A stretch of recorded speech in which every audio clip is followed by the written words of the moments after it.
Bienvenue dans Sacrée Intimité, un podcast pour plonger au cœur du tantra en toute simplicité et pour avoir un aperçu concret de ce que l'expérience tantrique peut apporter dans le rapport à soi-même, aux autres et au monde. Bonjour, bienvenue dans ce deuxième épisode de cette nouvelle émission. On va parler de beaucoup de choses, on va surtout parler de tantra avec Barbara et Laurent. Moi c'est Mathieu, je suis votre hôte sur cette émission. Et aujourd'hui on va aborder un grand sujet, un sujet qui est central dans la pratique du tantra pour Barbara et Laurent, c'est le plaisir et la souveraineté. Bonjour Mathieu, merci pour cette introduction. Bonjour Mathieu, merci, ravi d'être là. On y va direct, c'est ça. On y va direct. Bon, plaisir et souveraineté, c'est notre premier atelier en fait. Hein. C'est le premier qu'on a lancé. Et pour nous, c'est le point de départ, un point de départ important qui est de combiner ces deux choses, de combiner le plaisir et la souveraineté, parce qu'il nous semble que c'est comme ça, c'est le bon véhicule pour avancer de la bonne manière, si je peux dire, dans le tantra. Ça veut dire quoi la bonne manière? C'est éviter de prendre trop de risques, parce que l'organisme, il va mettre toutes ses défenses à nouveau en route, et donc bloquer, et remettre dans l'hyper-contrôle, etc. Et donc l'accès au plaisir niet, soit remettre dans quelque chose qui est de l'ordre de je n'arrive pas à protéger mes limites et donc je vais trop loin et je vais être dans réitérer des douleurs de l'histoire. Donc voilà, par rapport à ces deux risques-là, nous on veut permettre aux personnes d'aller goûter à ce plaisir et pour ce faire, de pouvoir être dans le bon dosage. Le bon dosage. Oui, ce que j'ai envie de rajouter, j'aime à dire pourquoi le mot souveraineté. Moi j'adore ce mot, moi. Oui, magnifique. Hein. J'aime beaucoup. Et donc nous sommes des souverains, souveraines dans nos royaumes. Oui. Et donc nos royaumes, c'est à la fois notre corps et aussi notre espace personnel. Et selon notre histoire, notre vécu, on peut être très à l'aise dans notre royaume. On le connaît bien, on est allé l'explorer, puis on a mis ce qu'il faut, une petite clôture, pour que on laisse rentrer ce qu'on a envie de laisser rentrer ou pas. Parfois, on l'a pas du tout exploré. Il y a d'autres qui l'ont même envahi. On en occupe peut-être qu'une partie. Et l'idée, c'est vraiment de pouvoir revenir dans cette intégrité de nous-mêmes, de notre corps, de notre cœur, de notre esprit, de notre âme, et pouvoir explorer notre royaume, peut-être remettre aussi des clôtures ou des palissades, peut-être pas trop hautes, mais en tout cas ce qui est nécessaire. Et puis une fois que on a conscience de ce royaume, et qu'on sait aussi laisser rentrer quand on veut, et on décide qui rentre et quand, à quel moment et combien de temps. Et là, alors, on peut vraiment aller goûter à la joie et au plaisir, à tout ce que ça offre derrière, de réjouissance. Et puis aussi, derrière le plaisir, il y a l'extase. Tout simplement. C'est vrai que, pour reposer le cadre rapidement, donc ce qu'on disait finalement la dernière fois, c'est que le tantra, si on devait le résumer en une phrase, c'est que c'est une exploration personnelle, spirituelle, qui passe aussi et qui inclut pleinement la partie sexuelle de notre existence. Et donc plaisir, souveraineté, ça tombe sous le sens. On pourrait presque parler d'une formule égale plaisir, souveraineté plus, et ça sera une équivalence finalement assez centrale dans votre pratique. Oui, carrément centrale, et pour poursuivre en fait, centrale parce que l'histoire des clôtures, des frontières qu'on met à notre territoire, c'est ça renvoie à notre histoire, et en systémique, ce qu'on dit d'un système, c'est qu'il est vivant, efficient quand il est poreux, la bonne dose, c'est-à-dire qu'il est centré et sortir ce qui est bon pour l'organisme. C'est comme si, quand je mange, c'est ce que fait notre organisme, il va prendre les bonnes vitamines, et nous allons donner à la terre un engrais merveilleux. Notre corps n'a pas besoin d'un certain nombre de choses, et ça va devenir de l'engrais. Et donc, nous, c'est ce qu'on a envie parce que c'est une intuition, mais c'est aussi lié à notre expérience, que c'est comme ça que c'est bon d'évoluer, c'est d'aller dans les franges du tapis. Dans le tapis, on connaît, c'est notre territoire. Aller dans les franges, c'est aller un petit peu titiller ces frontières. Et pour certaines personnes, leur problème systémique, c'est que les frontières ne sont pas posées. Donc ça, on va entendre les personnes qui se laissent envahir, qui ont toujours l'impression qu'elles font que de donner puis pas de recevoir. Donc là, il va y avoir un travail. Et je l'avais dit l'autre fois, mais je le redis. Moi, une fois, ça m'avait presque choqué. On était des tantrikas expérimentés quand même. Et puis, quelqu'un a posé la question, l'animateur, l'animatrice, qu'est-ce que ça vous a apporté le tantra ? Et cette femme, il se trouve, répond, moi, la possibilité de dire non, de poser mes limites. C'est le grand acquis du tantra. Puis moi, j'étais là, je me dis, ah ouais, tu vois, il y a cette expérience-là. Et ça, c'est pour illustrer quand il y a eu manque de frontières. Et pour ceux qui en ont trop, du côté de la névrose, au niveau psychologique, ceux qui ont trop de contrôle, pour eux, ça va être un petit peu d'ouvrir, quoi. De baisser les palissades, de laisser les ou palissades, de remplacer par autre chose, des petites clôtures. Et c'est le petit prince, c'est-à-dire commencer à apprivoiser le renard et puis tout d'un coup pouvoir entrer en contact et être sécurisé pour faire l'expérience du plaisir, entre autres. Mais un plaisir, on va continuer à en parler, qui n'est pas le plaisir, le sucre. C'est pas de ça dont il s'agit. On va parler aussi de... Ce plaisir, c'est vrai que souvent, quand il est collé derrière le mot tantra, on pourrait imaginer immédiatement une notion de sexe, d'orgasme, etc. Mais on ne parle pas que de ça. On parle du plaisir au sens très très large du terme, qui inclut plein de choses, y compris cette extase-là et ce plaisir-là, mais pas seulement. Alors oui, et puis c'est du plaisir dans le corps. Alors, souvent à la sexualité, on pourrait dire que le plaisir, il est très localisé dans les parties génitales. Et là, c'est pouvoir découvrir que le plaisir, il peut être vécu aussi dans tout le corps. Alors, il y a une belle phrase, l'érection du cœur, qui vient de Laurent.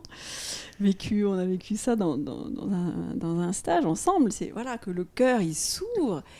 Et là, il vit des choses. Et ouvrir son cœur, si on n'a pas suffisamment reçu d'amour ou de manière pas très appropriée, ça peut être aussi...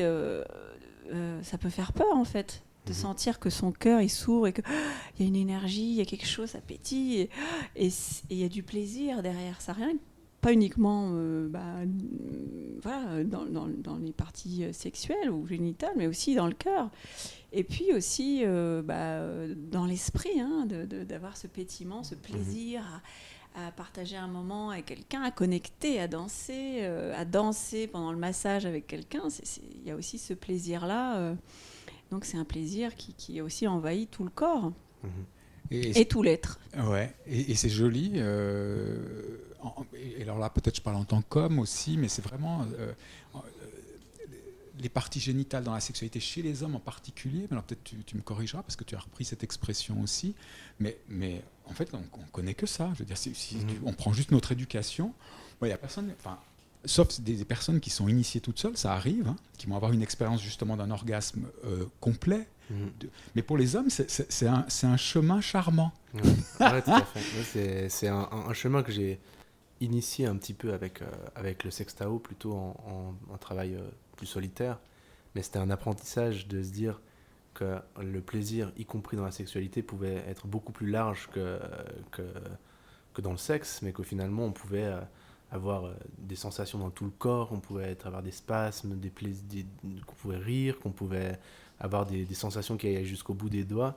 C'était quelque chose qui est pas du tout intuitif quand tu découvres ta sexualité et que tu as 16, 17, 18 ans et que ton idée c'est de découvrir une femme, de découvrir ce que c'est un vagin et c'est tout quoi. Et c'est un bel apprentissage qui se découvre aussi à deux du coup dans le tantra, parce que c'est aussi un des cœurs de ces pratiques, c'est le contact et l'interaction avec l'autre. Tout à fait. Oui, et puis c'est du coup par rapport à ce que tu viens de dire, c'est alors je découvre mon plaisir et les différentes formes de plaisir que je peux ressentir avec moi-même. Et puis alors quand il y a un autre, une autre, qu'est-ce qui se passe ? Commencer de voir le plaisir de l'autre l'autre dans son plaisir? Est-ce que je vais pouvoir aussi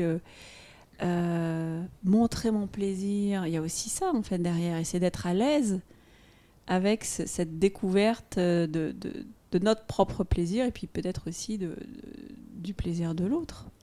Ce qui m'a touché dans une série d'expériences, c'est de me retrouver dans mon plaisir, y compris mon plaisir sexuel. Là, dans ce cas-là, c'était du coup une érection, et probablement une érection du cœur. Et de sentir dans mon corps plus largement, alors chacun le sent à sa manière, hein, des fourmillements, des vibrations, et d'avoir le regard de ma partenaire qui était dans sa verticalité, parce que souvent on a des pratiques où au fond... très souvent, c'est comme ça les pratiques, il y en a un des deux qui reste dans sa verticalité.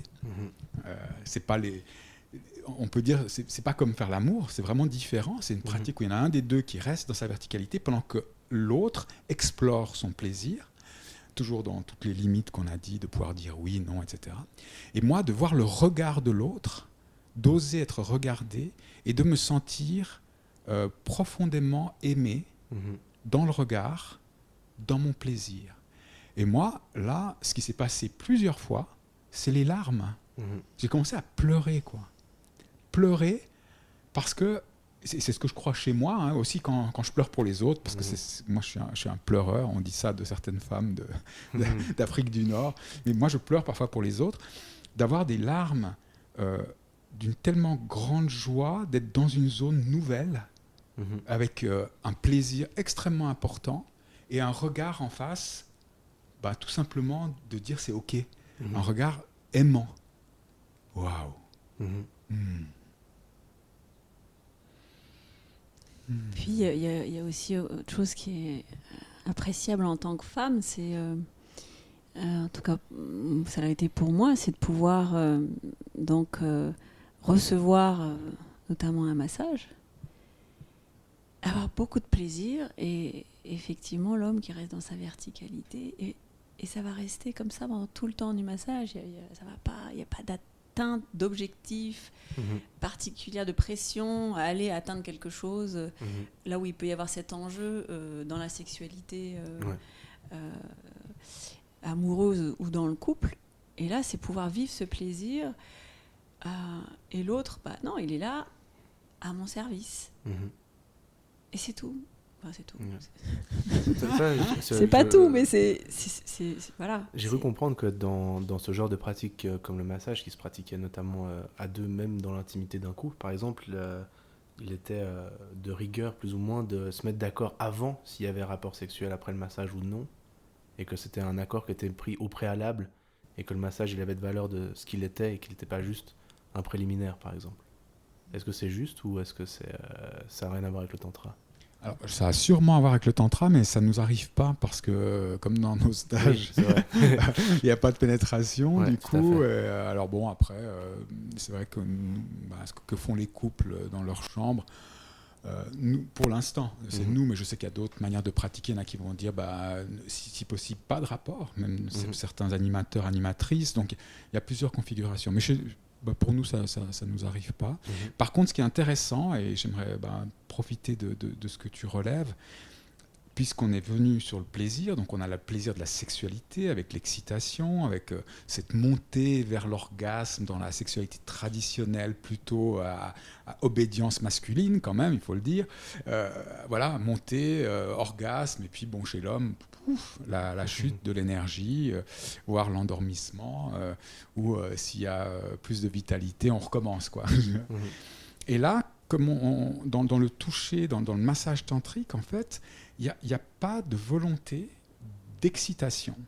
Donc quand on va toucher la yoni, le vagin, le sexe de la femme, quand on va toucher le vajra, le pénis, le sexe de l'homme, ça ne va pas se faire avec une visée, enfin à certains moments peut-être que oui, mais je veux dire généralement ça ne se fait pas avec une visée d'excitation. Ça se fait avec une visée d'un contact, de plaisir. Alors, je ne sais pas si toi tu entends la différence quand je dis ça, ou est-ce que c'est un peu du chinois, mais en tout cas que les sexes sont touchés d'une manière, ils vont être comme on va toucher le ventre, comme on va toucher les jambes, donc on va inclure, mais on ne va pas chercher l'excitation. Est-ce qu'on pourrait dire que le mouvement fait partie intégrante du massage pour ce qu'il est, sans qu'il y ait une intention de la part de celui qui le donne, mais que c'est juste, voilà le massage, et la personne qui le reçoit en fait ce qui est juste pour elle, quoi. Oui, il y a ça. Et puis, quand Laurent, tu dis, le fait avec plaisir, c'est-à-dire, c'est aussi la personne qui donne le massage, c'est d'écouter, en fait, si cette main posée là, à cet endroit-là, de cette manière-là, est-ce que je suis bien avec ça ? Est-ce que j'ai plaisir à faire ça sans être dans une recherche d'excitation de l'autre ? Parce que c'est pas du tout ça l'objectif. L'idée, c'est de faire circuler, ça dépend, ça peut faire circuler l'énergie, et voilà. Mais la personne qui donne, elle est en présence, elle est dans une écoute d'elle-même, de manière intuitive, sans protocole, sans technique. Il n'y a pas cette attente-là d'aller quelque part ou d'atteindre un résultat ou une performance quelconque, à tout prix que l'autre ait du plaisir sous ses doigts. C'est pas ça du tout. Ce qui fait que, justement, on va dire, si tu mets une main sur le sexe d'un homme, par exemple, de dire à l'homme, si tu n'as pas d'érection, c'est OK. Si tu as une érection, c'est OK. Si tu as une demi-érection, c'est OK. Voilà, il y a un contact, et puis il se passe l'expérience qui se passe, et peut-être justement un plaisir différent ou un plaisir avec. Et puis dans ce cas-là, spécifique, dans le cas pour la femme, de sentir, il y a une espèce de, qu'est-ce que je peux dire, de désensibilisation ou d'habituation au fait que, OK, là il y a un sexe d'homme. Ça peut être tranquille, au repos, ça ne veut pas dire qu'il ne m'aime pas, ça ne veut pas dire que je ne lui fais pas plaisir, et que l'érection ne devient pas comme le symbole du plaisir, de là où il faudrait aller.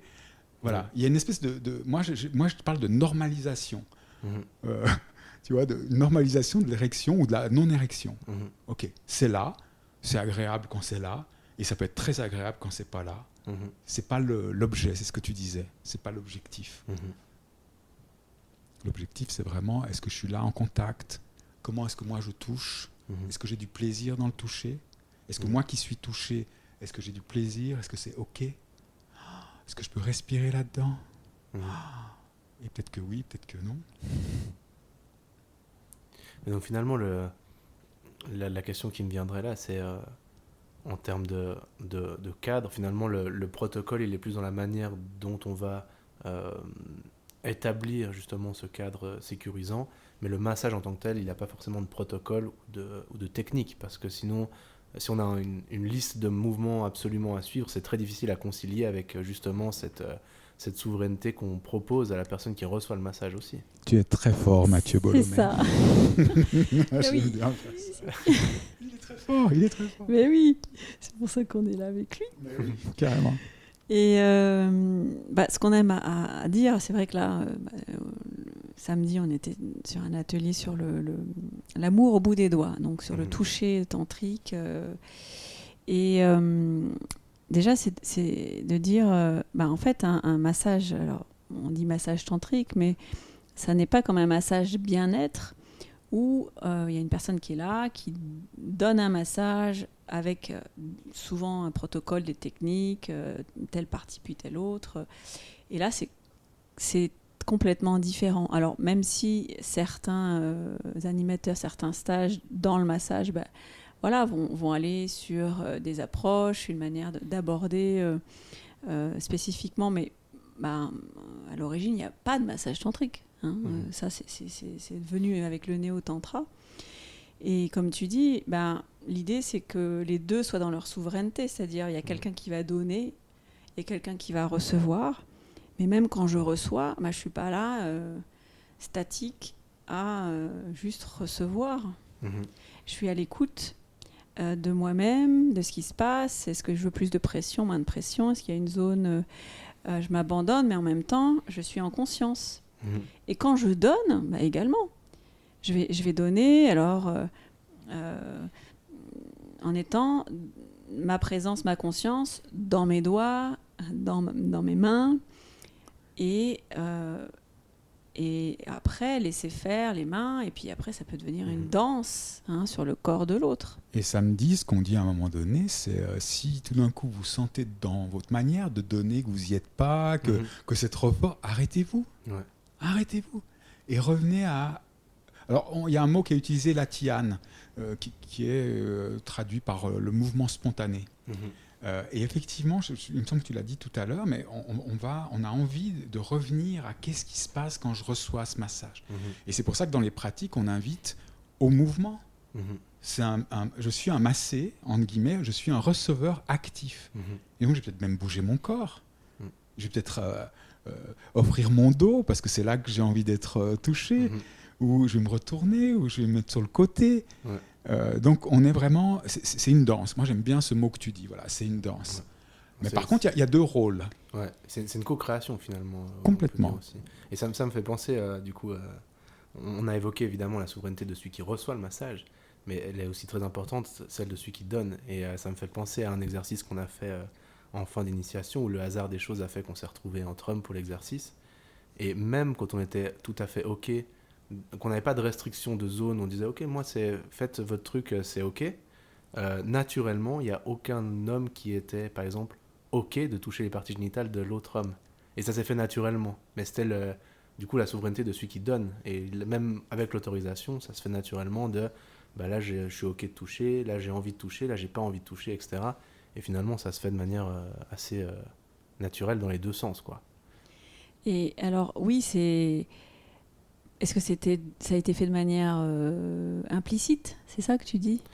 Disons, par exemple, moi, on avait proposé l'exercice où c'était si vous avez des endroits où vous ne voulez pas être touché, dites-le avant. Et moi, dans une dynamique d'exploration, je me suis dit, je ne vais pas mettre de limite, on va voir ce qui se passe. Et c'est OK. Et naturellement, par exemple, il y a des parties de mon corps qui n'ont jamais été touchées, qui étaient les fesses, qui étaient le sexe, par exemple. Et de la même manière, quand j'étais dans la position de celui qui devait donner, je n'ai pas été touché ces zones-là. Et parce que juste j'avais pas envie de le faire, et donc du coup je me serais forcé d'aller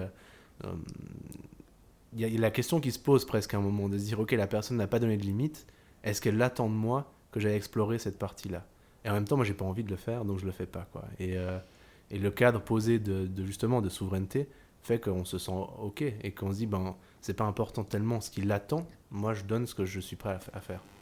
Oui, et puis c'est d'être dans cette écoute de ce que j'ai envie ou pas envie, est-ce que ça me fait plaisir d'aller toucher ou d'intégrer le sexe de mon partenaire, ses fesses. Et puis on invite aussi à rendre ça, c'est pour ça ma question, à rendre ça explicite, c'est-à-dire parfois on le fait de manière implicite sans le dire, mais ce qui est aussi magnifique, c'est de pouvoir dire... ok, on va te masser, mais moi je vais pas te masser le sexe parce que pour moi, non, c'est pas aujourd'hui. Ouais, et puis dans ce cadre-là, c'était parfait, c'était une initiation, il y a une consigne qui est donnée, vous l'avez respectée, du coup toi tu as constaté ça, ouais, c'est intéressant, en disant ça c'est, voilà. Mais après, donc nous on va proposer, dans le cadre-là, si on avait continué l'initiation plus tard dans la soirée, peut-être on aurait été là-dessus en disant tiens, qu'est-ce qui se passe, est-ce que c'est intéressant d'être touché ou pas, et puis d'être dans la demande. C'est-à-dire qu'à un moment donné, là il n'y avait pas le fait, dans cet exercice-là il me semble, le fait de, on disait où on voulait être touché ou pas, et il n'y avait pas de demande en disant touchez-moi partout s'il vous plaît. Et on pourrait le faire dans un autre exercice. Je crois que c'était une possibilité de dire éventuellement s'il y avait un endroit qui était particulièrement important pour nous d'être touché. Ah d'accord, ok. Mais il me semble aussi que naturellement, du moins dans le groupe dans lequel j'étais, on a juste exprimé le fait qu'on n'était pas opposé à être touché à tel ou tel endroit. Oui. Mais on n'a pas été dans l'autre sens en fait. On n'a pas fait la démarche inverse. On s'est juste concentré sur ce qu'on n'avait pas du tout envie de recevoir. Ce qui est intéressant aussi d'ailleurs. En termes de... On parlait de danse tout à l'heure. Et c'est aussi, tu parlais de receveur actif.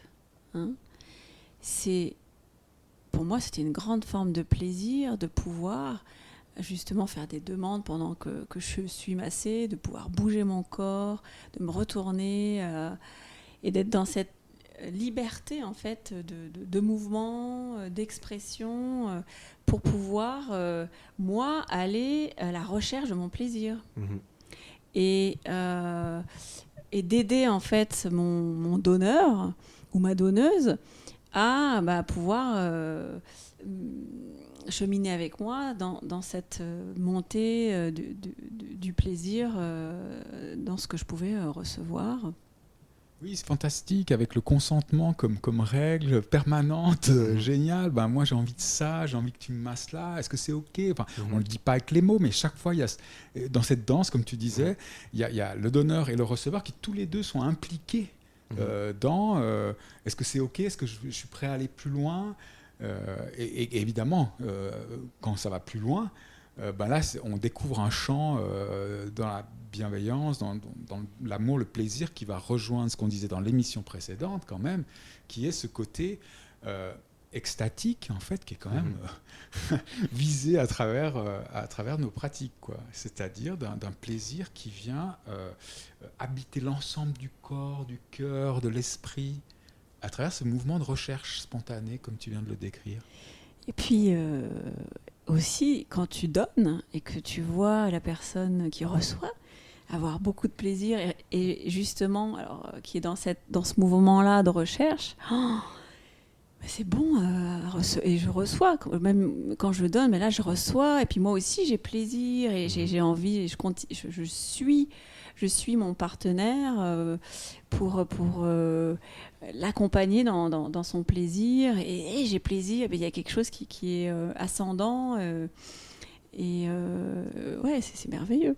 Ouais, j'ai vraiment envie de prendre la métaphore du tango parce que c'est vrai que dans le tango en particulier, il y en a un qui conduit et l'autre qui suit. Ça, c'est la théorie en quelque sorte. Qu'est-ce qu'ils ont montré dans la pratique en filmant les danseurs de tango? En réalité, on ne sait plus qui guide. Parce que quand on regarde les mouvements, en réalité, tu vois le mouvement des femmes qui démarrent avant, tu vois. Donc, il y a eu un moment donné. Et je trouve que c'est le cas ici où tu as quelqu'un qui donne, quelqu'un qui reçoit. Et au bout d'un moment, il y a cette danse qui est installée. Ouais. C'est magnifique. C'est vrai, il y a quelqu'un qui initie le mouvement, qui démarre la danse. Et après, au final, c'est quelque chose qui se fait à deux. Et après, on change les rôles éventuellement. Et c'est quelqu'un d'autre qui va enclencher le mouvement. Mais finalement, le mouvement, il se suit et il se fait à deux. Et pas juste un qui... on pourrait pas parler d'actif et de passif, par exemple. C'est vraiment... peut-être un initiateur et une danse qui se poursuit. Oui, c'est ça, effectivement. En fait, c'est... alors, on part d'une convention. Il y en a un qui reçoit, puis il y en a un qui donne. Et après, il se passe ce qui se passe. Et c'est différent à chaque fois. Et on peut dire que là, il y a un vrai degré de maturité des participants, des participantes. On le voit bien. Il y a un tel conditionnement autour du massage, tu vois. Ouais. C'est vraiment... Alors là, on dit... Et donc, comme Margot Anand dit, les 3 clés du tantra, son, mouvement et souffle, et que nous, on continue à accompagner tout le temps avec ça, le temps, au fond, que les personnes qui reçoivent commencent à faire ce que tu viens de décrire, il peut se passer un peu de temps. Alors, certains y rentrent très rapidement. Moi, ça n'a pas été si rapide. Ouais. J'ai dû faire 1 journée, 2 journées, 20 journées, 40 journées de tantra, ou c'est peut-être la 70e, j'en sais rien, où j'ai commencé à vraiment saisir que j'avais la place et la liberté pour être dans ce mouvement spontané. Et comme tu l'as dit dans l'autre émission, quand je sais que l'autre peut dire oui ou peut dire non, oh, quelle liberté. Ouais. Oh, il n'y a plus la peur de peut-être faire une connerie. Parce qu'on sait que cette personne-là pourra nous dire non, ça c'est pas ok, quoi. C'est ça. Et du coup, on s'arrête avant que ce soit trop tard, quoi. Ouais. Quand tu as conscience et que tu sens que la souveraineté, que l'autre est dans sa souveraineté, waouh, c'est magnifique parce que là, tout est possible et en même temps, non. Et oui. Ouais. Et j'aimerais ajouter aussi une chose, parce que samedi, par exemple, moi j'ai été très touché comme accompagnateur d'entendre les retours en fin de journée. Vraiment, mais touché parce qu'il y avait de la vérité, parce qu'il y avait des portes ouvertes, parce qu'il y avait eu de la souveraineté et du plaisir. Et les gens, ça les a mis en joie, ça les a mis dans une très belle énergie. Et moi, comme c'est pareil, en tant qu'accompagnateur ou en tant que donneur, donc dans un massage, de voir l'autre offrir son plaisir, être dans sa souveraineté, me faire des demandes. Mais quel cadeau! Moi, je dirais presque... Alors, je ne sais pas à quel endroit j'ai le plus de plaisir, quoi. Mais moi, je suis honoré et touché de la confiance du partenaire, de la partenaire dans ces moments-là. C'est juste... moi, j'allais dire juste... Bon, peut-être c'est des mots que je raconte, que c'est incompréhensible à ceux qui écoutent, quoi, parce que là, on arrive aux limites, parce qu'il faut dire quand même que le tantra, c'est une expérience. Ouais, donc nous, on en parle ici, on essaie d'en parler un peu bien, puis on trouve qu'il n'y a pas de tabou à en parler, parce que... mais en même temps... voilà, c'est difficile à décrire aussi. Ouais, il faut arriver à retranscrire l'expérience, mais je crois que vous le faites plutôt correctement, et ça me paraît clair à entendre, moi qui ai du coup très peu exploré encore, je suis peut-être au tout début de ce voyage-là, donc j'ai l'impression que c'est assez limpide quand même, donc ok, bah écoute, j'espère que génial. c'est partagé par ceux qui Tant nous mieux écoutent. alors. Mais c'est ça qui est aussi génial dans ce trio qu'on forme. C'est justement que tu ne sois pas un super expérimenté du tantra. Sinon, voilà. Là, tu arrives avec un regard à la fois d'écoute, d'intelligence de cœur, d'intelligence tout court. Et c'est vrai que c'est stimulant pour nous. C'est beaucoup de curiosité surtout. Ouais. Oui, ça pourrait être le titre de l'émission, Tantra, soyons curieux. Ouais. Moi, ce que j'ai envie de rajouter aussi, là, qui me vient, c'est... bon, on a beaucoup parlé du massage, du plaisir dans le corps, parce que c'est ça qui est très... qui est souvent là et très là, hein, dans les explorations. Puis, il y a aussi le plaisir ou la découverte d'être soi. C'est-à-dire le plaisir de pouvoir être comme je veux, quand on propose aussi de la danse, d'être dans quelque chose d'assez libre. Je reviens sur la notion de liberté, mais pour moi, c'est une porte au plaisir. Et voilà, pouvoir saisir ce qu'on propose comme exploration, que ce soit même des explorations méditatives, énergétiques. Le plaisir de la libération aussi, hein, d'émotions, de tensions, le plaisir de retrouver contact avec son corps, parce que je suis beaucoup dans la tête toute la semaine, j'ai des choses à faire, j'ai la liste des cours, le plaisir d'être avec soi, en fait, avec d'autres qui aussi sont dans cette recherche,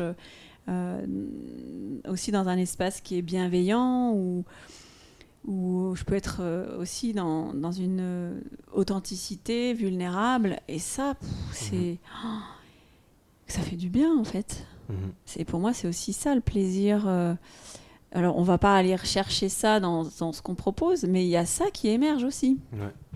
Ça, c'est intéressant, ça me fait venir une question. Tu t'évoquais rapidement la vie, les courses, le ménage et compagnie, et c'est vrai que on parlait aussi dans l'émission précédente et un petit peu au début de celle-ci que le tantra, quelque part, c'est aussi une exploration et du développement personnel et spirituel. Et dans la notion de développement, moi, ce que j'entends, c'est que ça va avoir un impact concret dans notre vie, ça va améliorer significativement notre qualité de vie au quotidien. Pas seulement dans le sexe ou pas seulement dans nos méditations ou quelque chose comme ça, mais vraiment dans notre manière d'appréhender la vie, jusque dans les gestes du quotidien, quoi.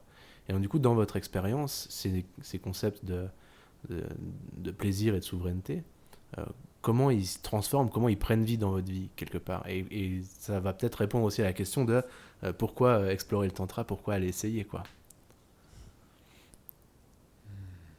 Il y a plein de choses à dire, là. Ouais, mais...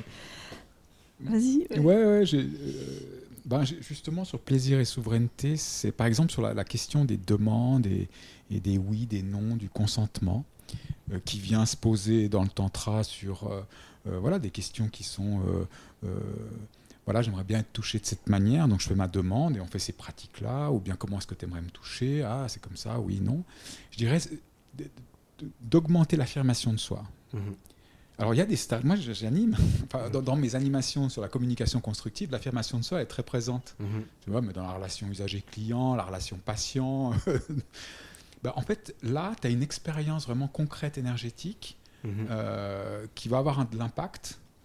Mais alors, là, je suis plus dans le cas des possibles. En fait, il y a plein de conséquences positives au cheminement du tantra. Par contre, on ne peut pas prévenir à l'avance, à mon avis, ce que va être les gains. Par contre, on peut dire, voilà certains gains que les personnes qui participent au tantra, ils vont avoir dans le concret du quotidien. Et donc, entre autres, ce côté, pouvoir dire oui, dire non, jusque dans les zones sensibles, permet d'être plus clair, pour certains en tout cas, et puis de laisser la porte à un peu plus de plaisir. Plus de plaisir dans la relation, le fait d'avoir regardé, d'avoir fait des demandes, d'avoir partagé de l'intimité corporelle, ça désensibilise ou ça facilite le contact. Alors, on a une gestalt thérapeute ici qui pourra en parler, mais le fait d'être dans le contact et de faire des pratiques de contact dans lesquelles je vais dire oui, non, avoir des nouvelles sensations explorées, ça vient élargir mon champ de possibles dans le tantra, dans la relation, et ça a des conséquences pratiques. Et pour ma part, alors c'était intéressant parce que je crois que c'est le tantra homme qui m'a le plus, alors là qui m'a le plus impacté. Je me suis rendu compte que quand j'allais animer des formations, donc dans le monde normal, civil, même si c'est pas tout à fait normal d'animer des formations, mais je me suis rendu compte que mon contact avec les hommes était plus détendu. J'étais moins sur la défensive. Je voyais l'homme plus comme un frère que comme une menace. Ouais. Ok. Voilà, une chose par exemple. Intéressant. Alors moi, ce que j'ai envie de dire par rapport, comment ça se passe dans le quotidien, qu'est-ce qui se passe après avoir vécu ces explorations en stage et en atelier, c'est déjà pouvoir sentir pour moi ce qui est ok, pas ok. Donc ça peut être dans la sexualité, dans le rapport amoureux, mais aussi dans mes relations de travail. Ou moi qui suis accompagnante, c'est de pouvoir poser aussi encore plus clairement un cadre aux personnes que j'accompagne. Là c'est ok, là c'est pas ok, de pouvoir l'exprimer, de pouvoir le sentir, poser mes besoins aussi, faire des demandes. Et du coup pour moi ça a eu un impact fort relationnel. Et en prenant ma responsabilité, c'est-à-dire moi je sens de plus en plus ce qui est ok, pas ok pour moi, mes limites, et puis je vais pouvoir les exprimer. Et puis quand l'autre va réagir, le plus possible, accueillir ce que l'autre me dit, et puis me rendre compte que ça lui appartient, sa réponse. Comment elle va réagir, comment il va réagir, ça lui appartient. Donc il y a ça, et puis c'est aussi, pour moi, ça a été... alors moi, je suis beaucoup en lien avec le corps, et ramener les personnes dans leur corps, parce que moi-même, ça a été mon chemin personnel.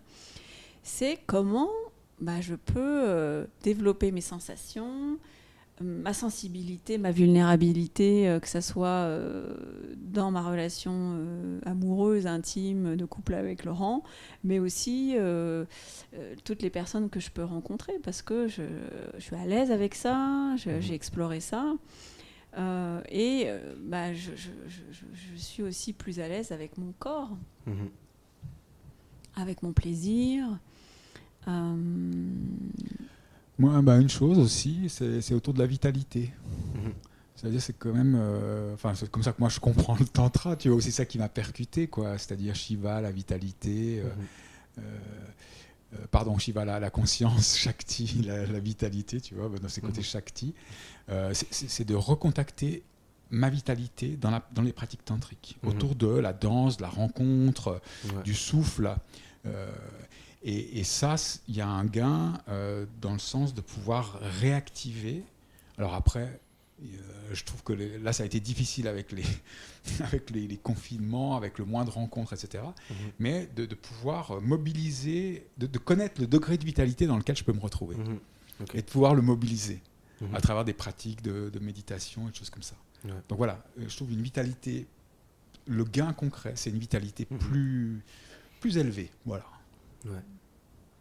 C'est ce qui me vient aussi, c'est justement quand on fait l'expérience de ce rapport vitalité, tu vois, souveraineté, plaisir, il y a cette envie et cet encouragement le plus possible dans toutes les interactions qu'on va avoir au quotidien, de créer ou d'essayer de créer un cadre dans lequel on se sent à l'aise de dire oui et non, et d'encourager l'autre à faire de même. Parce que ça devient tellement facile d'interagir avec l'autre quand on sait qu'il va nous dire non quand ce sera plus ok, qu'il va nous dire oui quand il aura envie, qu'il va formuler des demandes, etc. Qu'on a envie de retrouver ça un peu partout. Et bien au-delà de la sexualité d'ailleurs. Parce que c'est vrai que ça simplifie quand même grandement les interactions. Oui, c'est ce que tu dis, ça me fait penser à l'importance peut-être de... C'est pas toujours évident de poser un cadre, on parlait de sécurité tout à l'heure, parce que ce cadre relationnel, c'est aussi ça qui permet la possibilité de dire un non ou qui va être accueilli, qui va être accepté, ou un oui, ou c'est un oui plein et qui se déploie. Et bon, ça c'est pas toujours facile quand on rentre chez soi avec ses amis qui n'ont pas du tout fait la même chose que nous, la famille, les collègues, de pouvoir peut-être commencer à instaurer ou un cadre ou une manière de fonctionner qui permet ça, qui permet des oui, des non, d'exprimer les limites, nos besoins. Et puis, moi, j'ai une mission de vie que j'ai écrite, je ne sais pas si elle est encore valable, mais en fait, c'est celle-là que j'ai en tête, qui est vraiment pour créer un monde d'harmonie, de paix, etc. C'est répondre à mes besoins de manière constructive. Voilà. Et je trouve que le tantra, il contribue grandement. Et ça, c'est une chose. Donc, pratiquement, ça veut dire work in progress. Ça veut dire, c'est pas parce que on a la prétention d'avoir une certaine expérience du tantra et puis de l'accompagnement thérapeutique qu'on est les maîtres en la matière. On chemine, on apprend. Mais il y a vraiment ça. Pouvoir faire des demandes, poser le cadre, dire oui, non, et là-dedans, aller voguer comme des surfeurs. Une fois que le cadre est posé, oui, non, on va surfer, puis là, le plaisir, il peut aller un peu plus loin, et ça, c'est vraiment juste génial. Alors moi, concrètement, j'ai envie de faire un lien entre le tantra, puis encore une fois, les animations. Il y a une chose que je fais plus, c'est d'assumer mon plaisir dans l'animation. Parce que parfois, je suis avec des gens, ils sont dans leur boulot, ils vont faire une journée de formation, et d'assumer ça, d'assumer... je suis là, ça me fait plaisir d'être avec vous. Il y en a qui font la tête parce que c'est une formation obligatoire, j'en sais rien. Mais moi, je suis là et je peux l'assumer plus facilement. Je ne sais pas pourquoi, mais en tout cas, c'est venu clairement de ces expériences de tantra, d'être plus moi-même, voilà. Puis après, il y a aussi dans l'intimité amoureuse. Moi, c'était vraiment important de pouvoir emmener toutes ces expériences dans le quotidien. C'est-à-dire d'être dans cette présence, cette conscience, se regarder, pouvoir à un moment donné, à tout moment, pouvoir dire « non, là, ça va pas » ou « oui, encore », pouvoir communiquer aussi dans l'intimité. Et de créer, alors on n'en a pas trop parlé du sacré, c'est vrai, on n'a pas trop parlé du sacré, mais de pouvoir aussi ritualiser. C'est vrai qu'on n'a pas trop parlé de la ritualisation. C'est que le deuxième épisode. Oui, c'est vrai. On a commencé par nos priorités, en fait. Et la priorité. Voilà, et ça, c'est pas uniquement en stage, à mon sens, mais ça, c'est moi comment je le vois, et puis comment nous le vivons au quotidien en tant que couple, c'est pouvoir aussi... faire de l'espace à ça et s'autoriser à avoir des espaces sacrés, c'est-à-dire on prépare dans la chambre ou ailleurs un endroit joli où on prend le temps de se saluer comme on fait dans les pratiques qu'on propose. Et puis, tu parlais de massage tout à l'heure, c'est aussi de prendre un temps pour se donner ces temps-là, s'offrir ces temps-là. Et pour moi, c'est ça, en fait... aussi ce qui est essentiel en fait, c'est que c'est pas uniquement dans les stages, mais après c'est à chacun comment est-ce que j'emporte ce que je vis et comment je l'intègre après dans mon quotidien. Complètement. Et puis toujours sur ce thème de ce qu'on emporte dans la chambre à coucher, si on peut dire d'une certaine manière, ou dans la relation intime, c'est des manières d'être, des manières de communiquer, des manières de faire, et qui changent la donne. En consulting, il y a des gens qui disent les conversations qui changent, je ne sais plus ce qu'ils disent, les conversations qui changent, voilà, qui produisent du changement. Et dans l'intimité, le fait de pouvoir mieux communiquer, d'avoir moins peur. Parce qu'en fait, il y a une chose que moi j'ai observé, entendu, remarqué, c'est que quand on est dans un plaisir assez grand, t'as plus envie de toucher à rien, tu sais. Tu dis, oh non, je vais pas lui dire que je suis mal assis parce que là, on est en train d'être on est à l'excitation, on est à extase -2, donc on va rien toucher, tu sais. Donc on est là, et ce qu'on apprend là, c'est que la continuité, elle va rester. Je peux dire à l'autre, tu sais là, je sais pas comment on va s'y prendre parce qu'on est à extase -2, mais là, j'ai besoin qu'on change de position. Là, j'ai besoin que tu ralentisses, que tu ailles plus vite. Et dans ces moments-là, si on est un peu brutal, tout ce travail de connexion, il va retomber probablement. Et il y a toute une question qui est vraiment sur le maintien de la continuité dans les pratiques. Et ça, c'est quelque chose qu'en tout cas, nous, on pratique. Nous, on amène ça. On l'a amené dans l'intimité. Ça m'inspire une question qui, je pense, pourra intéresser certains auditeurs et auditrices. Quand on fait ce travail-là, à travers le tantra ou autre chose, de travailler sur la notion de souveraineté et compagnie, comment on fait pour encourager notre conjoint, notre conjointe, à prendre ce chemin-là sans la brusquer finalement? Parce qu'il y a un peu ce côté de, quand on fait l'expérience de quelque chose, pour soi, en solitaire peut-être, c'est très intense, on a envie de le partager avec l'autre, en même temps c'est quelque chose qui peut être hyper abstrait pour la personne qui n'a pas du tout commencé ce travail-là.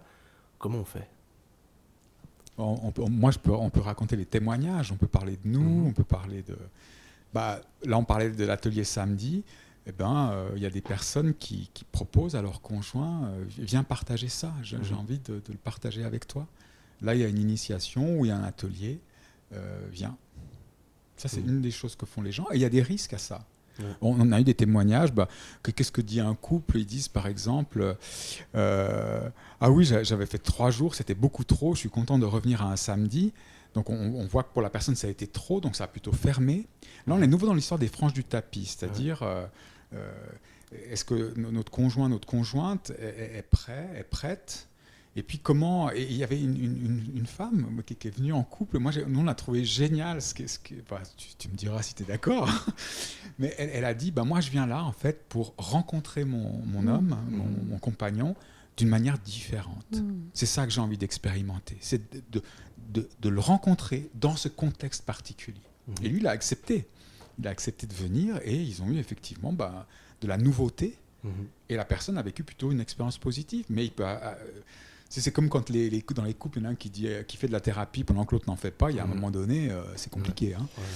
Et oui, c'est ça. En fait. Ce que j'allais dire, c'est que parfois, le conjoint, il n'a pas envie.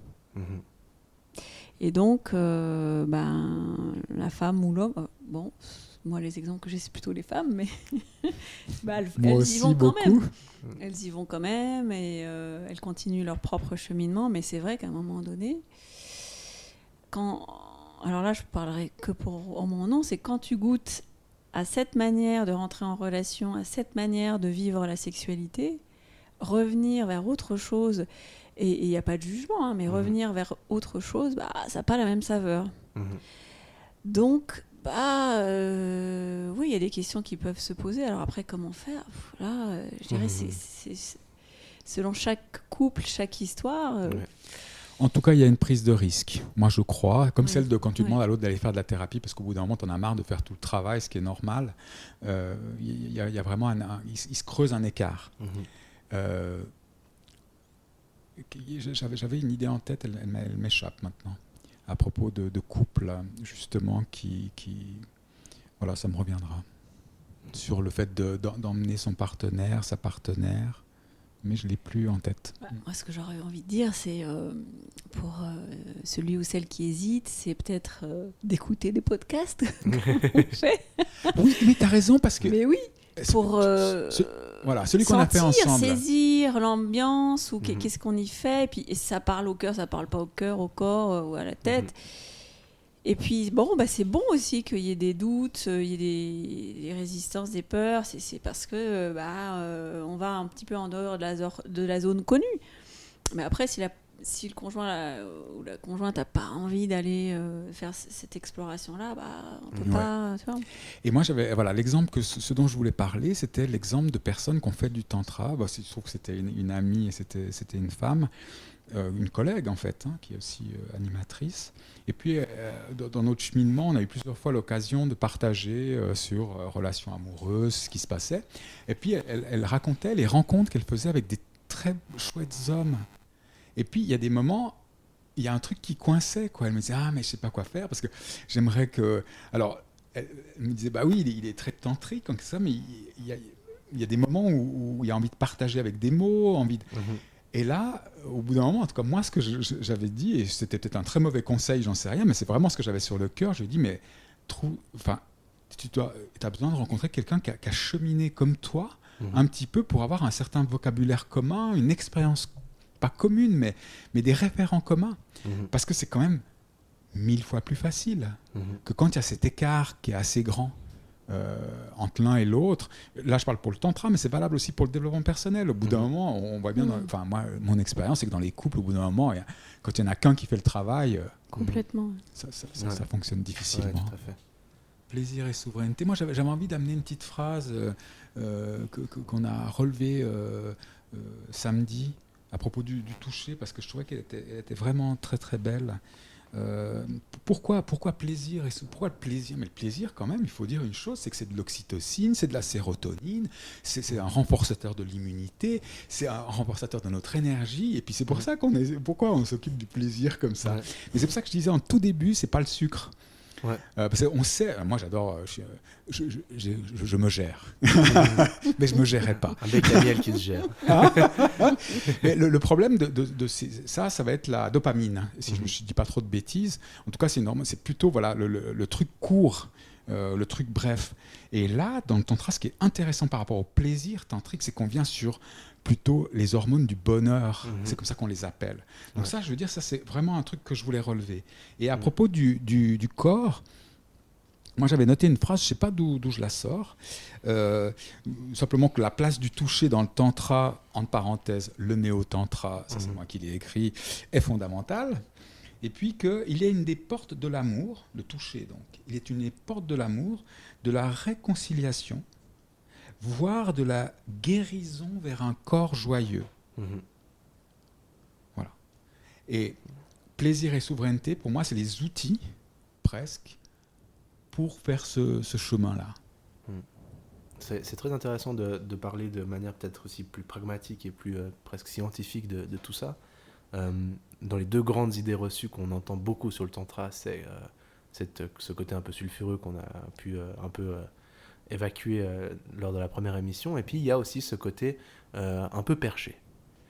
Et c'est vrai qu'on n'a pas encore abordé la dimension sacrée qui, à mes yeux, est hyper importante, on aura l'occasion d'en parler, mais c'est vrai que de ramener un peu ce côté plus terre à terre peut rassurer certaines personnes. On est aussi dans quelque chose qui nous accompagne au quotidien dans l'action, et pas seulement quelque chose d'abstrait, on n'est pas uniquement dans la prière, on est aussi beaucoup dans l'action, et c'est important, je pense, de le souligner, parce que ça fait partie de ces idées qu'on peut avoir, qu'on peut entendre du moins. Pleinement en accord avec ce que tu viens de dire. Ouais, moi je dirais c'est la rencontre, le tantra, c'est la rencontre avec soi-même, ou le retour à soi, et ça se fait aussi dans le lien avec l'autre, dans l'interaction avec l'autre, et la rencontre avec soi, c'est de se reconnecter à ses envies, ses besoins, ses limites, observer aussi comment on fonctionne quand on est en relation avec l'autre. C'est retrouver du plaisir qu'on a pu avoir, ou peut-être jamais de plaisir, beaucoup plus jeune, avant qu'on ait toutes nos limitations. C'est ça, et de manière incarnée, c'est ce que tu dis quand tu parles de l'action, c'est-à-dire on est dans le concret. Toute la pratique, les expériences, c'est très très concret, avec des conséquences concrètes aussi. En même temps, ça c'est la partie, je dirais, horizontale peut-être, je ne dis pas trop de bêtises, je pense que je peux y aller là-dessus, et puis que la partie verticale, c'est l'ancrage, et effectivement la connexion avec plus grand et plus large. Mais cette combinaison, elle rend les choses effectivement concrètes, incarnées et proches de l'action. Oui, et puis alors du coup, si je refais le lien avec la souveraineté, pour moi la souveraineté, c'est Tu peux pas monter tout là-haut au ciel, connecté à l'univers, au cosmos, au sacré, si tu es pas pleinement dans ton royaume, dans ton corps, dans ton ventre, dans ton cœur, dans ta tête, et que l'interaction avec l'autre, elle est difficile. Mhm. C'est revenir à ta base, à ton propre camp de base pour pouvoir ensuite t'ériger, t'élever. Quand tu parles de verticalité, mais c'est ça. Et c'est faire l'alliance des deux. Parce qu'il n'y en a pas un qui est mieux que l'autre. En fait, quand tu as les deux ensemble en même temps, qui dansent ensemble, waouh, c'est... On est au cœur des choses. Et quand on parle de perché, en général, on veut dire par là qu'on est coupé. Qu'on est dissocié, qu'on n'est plus que dans le ciel, etc. Et c'est une vraie problématique aussi en psychopathologie, en quelque sorte. Je dis, il y a un moment donné où, à part ça, c'est vraiment fantastique d'être connecté à plus grand, à la spiritualité, mais pas au détriment de l'incarnation. Parce que là, il y a des risques. Alors, en tout cas, après, chacun fait ce qu'il veut, mais nous, on n'emmène pas là, en tout cas. Non. L'image qui me vient, c'est cette idée que un arbre qui veut pousser et être en bonne santé, il doit aussi bien aller vers le haut que s'ancrer dans le sol, quoi, et que du coup d'avoir ces pratiques effectivement qui ont peut-être une visée spirituelle pour certains, ça va aussi avec le fait de pouvoir y ramener sur terre, dans le corps, dans l'action et ici, quoi. Après, par rapport à ce que tu dis sur l'action, ça dépend aussi de comment tu t'engages dans l'expérience, parce qu'il y a des personnes qui font 10 ans de tantra, puis elles n'ont pas bougé d'un iota sur tous les thèmes dont on parle.